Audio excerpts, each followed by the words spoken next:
त्याच्यामुळे फेब्रुवारी महिन्यामध्ये सुद्धा साधारणपणे आपला जे लाभार्थी आहेत लाडक्या बहिणीचे ते तशाच पद्धतीनं राहणार आहेत. हा युतीचं सरकार हे लाडकी बहीण योजना अशाच पद्धतीनं पुढे सुद्धा सक्षमपणे कार्यरत आणि यशस्वीरित्या आम्ही चालू ठेवू. लाडक्या बहिणींनो आणि लाडक्या ताईंनो, मुख्यमंत्री माझी लाडकी बहीण योजना याचा फेब्रुवारी महिन्याचा हप्ता म्हणजे 20वा हप्ता कधी भेटणार, कोणाला भेटणार याची आतुरता उत्सुकता महाराष्ट्रातील सर्वच बहिणींना लागलेली आहे. तर लाडक्या बहिणींनो, तुमच्यासाठी खुशखबर खुशखबर खुशखबर. आदितीताई तटकरेंनी स्वतः सांगितलेलं आहे की फेब्रुवारी महिन्याचा हप्ता येणाऱ्या काही दिवसांमध्ये जमा होणार आहे. म्हणजे वितरणाला किती दिवस राहणार आहे सगळं तुम्हाला सविस्तर तुम्ही बघितलं ऑलरेडी व्हिडिओमध्ये, तरी सुद्धा मी तुम्हाला विथ प्रूफ सहित पुन्हा दाखवणार आहे.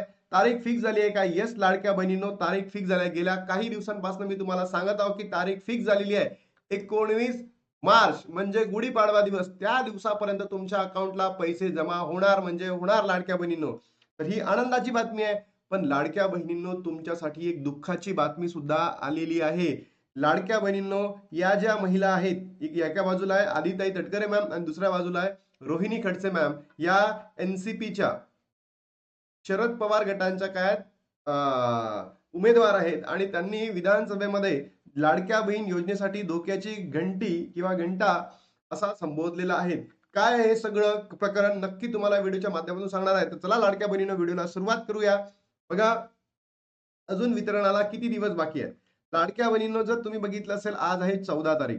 आज कोणत्याही पद्धतीमध्ये GR येणार नाही. येणार नाही म्हणजे नाही. मी तुम्हाला काल व्हिडिओ बनवला होता, GR येणार का, तर काल येणारच नाही म्हटलं होतं मी. आज येणार का? आज पण येणार नाही. तर लाडक्या बहिणींनो, दिवस कधी आहे रे? गुढीपाडवा. मी इतक्या कॉन्फिडेंटली का सांगतोय की तुम्हाला भेटणार म्हणजे भेटणार 19 तारखेला. कारण जे महाराष्ट्राचं महिला व बाल कल्याण विभाग आहे याच्या प्रमुखांनी आपल्याला माहिती दिलेली आहे की 19 तारखेला गुढीपाडवेला लाडक्या बहिणींनो, नवीन वर्षाच्या सुरुवातीला तुमच्या अकाउंटला 1500 रुपये क्रेडिट केले जातील असं आपल्याला माहिती पडलं. आणि ही त्यांना कसं माहिती पडलं असेल? कारण की त्यांना सरकारी माध्यमांकडनं म्हणजे जे गव्हर्नमेंट आहे त्यांच्याकडनं माहिती पडलं असेल, म्हणून आपल्यापर्यंत ती माहिती आली आहे. मग सर GR कधी येणार? तर GR या 3 दिवसांमध्ये येतील. 16 तारखेला ऑलमोस्ट यायला पाहिजे GR, नाही याला तर 17 तारखेला येतील. 16-17 मध्ये GR येऊन तुमच्या अकाउंटला 19 तारखेला 101% पैसे क्रेडिट होणार म्हणजे होणार. हे आजच तुम्ही लिहून घ्या लाडक्या बहिणींनो, होणार म्हणजे होणार 19 तारखेला. मग आता मला इथे म्हणायचं आहे की आता हे जे 20वा हप्ता आहे फेब्रुवारी महिन्याचा, हे सरकार असं का करत आहे की फेब्रुवारी महिन्याचा हप्ता फेब्रुवारी महिन्यामध्ये द्यायला पाहिजे, त्यानंतर मार्च हप्ता मार्च महिन्यामध्ये द्यायला पाहिजे. मग असं सरकार लेट का करत आहे हेच समजत नाही आहे. कारण MP हे एक राज्य आहे, तिथे त्या राज्य ज्या महिन्याचा पैसा आहे त्याच महिन्यामध्ये दिला जातो. पण महाराष्ट्रामध्ये असं का करताय सरकार? कुठे पैशाचा घोळ करताय का? याबद्दल माझ्या मनामध्ये तर भयंकर शंका उपस्थित आहे. कारण की हे सरकार अगदी जे बोगस सरकार आहे, नालायक सरकार आहे, ढोंगी सरकार आहे. मी प्रत्येक व्हिडिओमध्ये म्हणत असतो, बरोबर? तर लाडक्या बहिणींनो, आपल्याला 19 तारखेला भेटेल. पण हा जो 20वा हप्ता आहे यामध्ये ही बहिण्यांची संख्या कमी होतं का याकडे बघणं गरजेचं असेल. कारण मला तरी असं वाटत आहे की आता ज्या बहिणींना 19वा हप्ता भेटलेला आहे त्या बहिणींना हप्ता भेटणार आहे, पण बाकीच्या बहिणींना हप्ता भेटेल का याची अजून काहीही म्हणजे काय म्हणतो आपण वेळ नाही आहे किंवा त्यांना भेटतीलच असं काही ठोस सबूत आपल्याकडे नाही आहे. कारण की त्यांनी सांगितलं होतं की ज्या बहिणींची eKYC एडिटचं ऑप्शन आहे, एडिट झाल्यानंतर आम्ही देऊ, पण ते 31 मार्च नंतर आहे, म्हणजे त्या बहिणींना अजून भेटणार नाहीये. म्हणून ज्या बहिणींना 19वा हप्ता भेटलाय त्याच बहिणींना हा 20वा हप्ता भेटू शकतो असं आपल्याला म्हणता येईल. मग तुम्हाला कमेंट बॉक्समध्ये सांगा बरं, तुमच्यापैकी कोणत्या कोणत्या बहिणीला 19 हप्ते भेटले नक्की कमेंट बॉक्समध्ये सांगा. आणि तुमच्यापैकी कोणत्या बहिणीला बाकीचे हप्ते भेटलेले नाही ते सुद्धा कमेंट बॉक्समध्ये सांगा. कारण लाडक्या बहिणींनो, जर आपल्याला कधी मध्ये गरज पडली तर आपल्याला सरकारला हे दाखवता येईल, त्यासाठी तुम्ही कमेंट करणं गरजेचं आहे. आता तुम्हाला आनंद भेटला असेल की आपल्याला 19 तारखेला म्हणजे गुढीपाडव्याला लाडक्या बहीण योजनेचा लाभ भेटणार आहे. बघा लाडक्या बहिणींनो, याच्यामध्येच एक तुमच्यासाठी दुःखाची बातमी आहे की एप्रिल महिन्यानंतर एप्रिल मंथ नंतर लाडक्या बहिणींनो काय होणार आहे? 1 कोटीहून अधिक लाडक्या बहिणी खरोखर अपात्र ठरल्या का? 1 करोडहून जास्त, तुम्हाला त्या दिवशी सांगितलं होतं, 1,05,00,000 बहिणी अपात्र ठरू शकतात. याची माहिती मी तुम्हाला त्याच दिवशी दिली होती. आणि तरतुदीमध्ये 9,500 कोटीची घट होण्याचे कारण काय?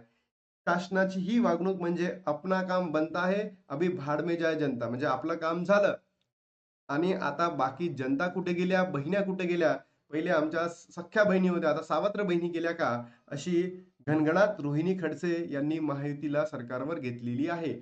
म्हणजे काही ना काहीतरी पिकत आहे लाडक्या बहिणीनं. असंच नाहीये की बाबा विरोधी पक्ष सरकारला एवढं वटणीवर आणेल, असं तर होऊच शकत नाही. किंवा वृत्तवाहिन्यांमध्ये सुद्धा इतक्या बातम्या चालू आहे की बाबा इतक्या बहिणी अपात्र ठरू शकतात. भलेही आदी तटकरे मॅमनी फेसबुक पोस्टला सांगितलं असेल की या गोष्टी तथ्यहीन आहे, व्यर्थ आहे, याचा कोणताही संबंध नाही. पण लक्षात घ्या, जर असं कुठेतरी शिजत असेल, जहा आग लगी है वहां तो धुआं निकलने ही वाला है की नाही? म्हणून मला सरकारला सांगायचं आहे, खरंच जर तुम्ही अपात्र करत असाल तर लाडक्या बहिणींना चुकीचे संदेश देऊ नका तुमच्या फेसबुकच्या माध्यमातून, अन्यथा लाडक्या बहिणी ऐकणार नाहीये. बघा, या रोहिणी खडसे मॅमनी आपल्या विधानसभेमध्ये किंवा विधिमंडळामध्ये काय म्हटलेलं आहे एकदा जाणून घेऊयात. रोहिणी खडसे म्हणाल्या की आता या क्षणाला विधिमंडळात महिला शेतकऱ्यांच्या सक्षमीकरण या विषयावर चर्चा सुरू आहे. मुख्यमंत्री, उपमुख्यमंत्री आणि मंत्र्यांनी भाषणं केली आहेत. तर दुसरीकडे आतापर्यंत 1 कोटी लाडक्या बहिणी अपात्र ठरवले. हा सरकारचा दुपटीपणा आहे. विधानसभा निवडणुकीच्या आधी सुरू झालेल्या योजनेची आज परिस्थिती काय? निवडणुकी होती तेव्हा शासनाने लाडक्या बहिणींना पैसे दिले. आता निवडणुकीनंतर लाडक्या बहिणीवरचे प्रेम कमी होऊ लागले आहे. शासनाची ही वागणूक म्हणजे अपना काम बनताय अभी भाड में जाए जनता, अशा शब्दावर शासनामध्ये हल्लाबोल केला. आणि त्यांनी स्वतः काही आकडेवारी सुद्धा या ठिकाणी प्रसिद्ध केली आहे लाडक्या बहिणींनो. बघा, रोहिणी खडसेंनी लाडकी बहीण योजनेच्या लाभार्थ्यांची आकडेवारी जाहीर केली आहे. सुरुवातीचे लाभार्थी 2 किती 53 कोटी, म्हणजे त्यांनी ही आकडेवारी विधिमंडळामध्ये मांडली आहे बरं, असं नाही की बाहेर कुठे मांडली आहे. म्हणजे काही ना काहीतरी याच्यामध्ये तथ्य आहे. 2,53 कोटी बजेट होतं याच्यापूर्वीचं लाडक्या बहिणींनो, 42,000 करोड, बरोबर, दिले होते. आणि त्याच्यानंतर 600, आय थिंक 610 कोटी पुन्हा 6,100 कोटी पुन्हा मंजूर केले होते.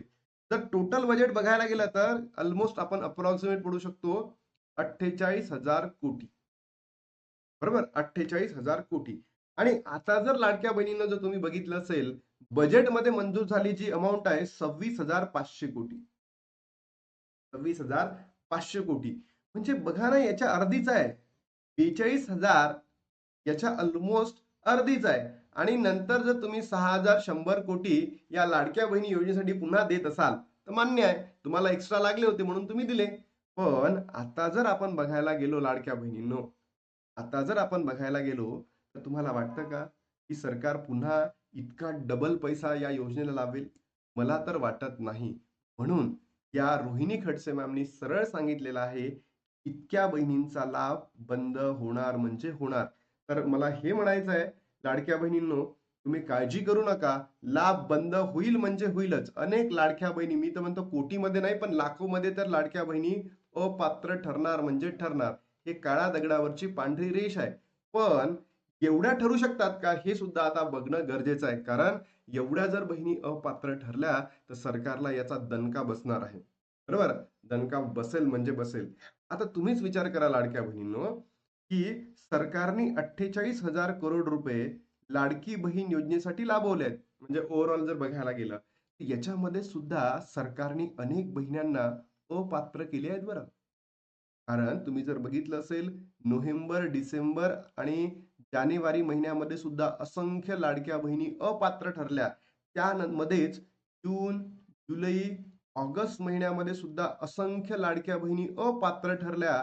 तर याचा अर्थ तर असा नाहीये की सरकारला हा जो पैसा आहे ती कुठे निवडणुकीसाठी वापरला. तुम्ही विचार करा लाडक्या बहिणींनो, हे जून, जुलै, ऑगस्ट मध्ये सरकारला करप्शन पाहिजे होतं, पैसा पाहिजे होता, है ना, निवडणुकीसाठी. त्यानंतर नोव्हेंबर, डिसेंबर, जानेवारी इथे सुद्धा सरकारला पैसा पाहिजे होता. म्हणून तर काही घोटाळा केला नाहीये सरकारने. म्हणजे विचार करा लाडक्या बहिणींनो, आणि तुम्ही नक्की कमेंट बॉक्स मध्ये सांगा की जर सरकारला एवढे पैसे पाहिजे आहेत 2,53,00,000 बहिणींना लाभ देण्यासाठी, तर लाडक्या बहिणींनो, आता सरकार असं करू शकतं का? जर नोव्हेंबर, डिसेंबर, जानेवारी, जून, जुलै, ऑगस्ट मध्ये तुम्हाला अपात्र करतं, तर लाडक्या बहिणींनो आता तर निधी कमी आहे, तर आता खरंच तुम्हाला तितका लाभ भेटू शकतं का? हे तुम्ही मला कमेंट बॉक्समध्ये सांगा. मग अजून अनेक वृत्तवाहिन्यांमध्ये चालू आहे, की लाडक्या बहिणींना, ज्या बहिणींना पैसे आले नाही आहे, जून पासून नाही आलेले आहेत किंवा नोव्हेंबर पासून आलेले नाही आहेत, त्यांना पेंडिंग लाभ भेटणार आहे. मला सांगा, सरकार लाडक्या बहिणींची संख्या कमी करण्याच्या मागे लागलेलं आहे, तर खरंच लाडक्या बहिणींनो पेंडिंग लाभ मिळणार का हो? पेंडिंग लाभ मिळणार नाही म्हणजे नाही. कुणीही म्हणेल लाडक्या बहिणींनो, तर विश्वास ठेवू नका. कोणताही युट्यूबर सांगत असेल पेंडिंग लाभ मिळेल तर नाही. मग वितरणाला किती दिवस आहे लाडक्या बहिणींनो? वितरणाला दिवस बाकी आहे ऑलमोस्ट. आजची 14 तारीख, तर 5 दिवस वितरणाला बाकी आहे, म्हणजे 19 फेब्रुवारीला तुमच्या अकाउंटला पैसे क्रेडिट होईल. ही आनंदाची बातमी आहे, कारण की तारीख सुद्धा फिक्स आहे. पण धोक्याची घंटा सुद्धा लाडक्या बहिणींनो तुमच्या आहे. असं रोहिणी खडसे मॅमनी म्हटलेलं आहे, की लाडकी बहीण योजनेमध्ये जी संख्या आहे लाडक्या बहिणींची ती कमी होणार म्हणजे होणार. आय होप तुम्हाला हा व्हिडिओ समजला असेल, तर नक्की लाडक्या बहिणींनो शेअर करा, चॅनलला लाईक करा, आणि चॅनलला सबस्क्राईब करायला विसरू नका. आता थांबतो आणि भेटतो तुम्हाला नवीन व्हिडिओमध्ये. तोपर्यंत जय हिंद, जय संविधान.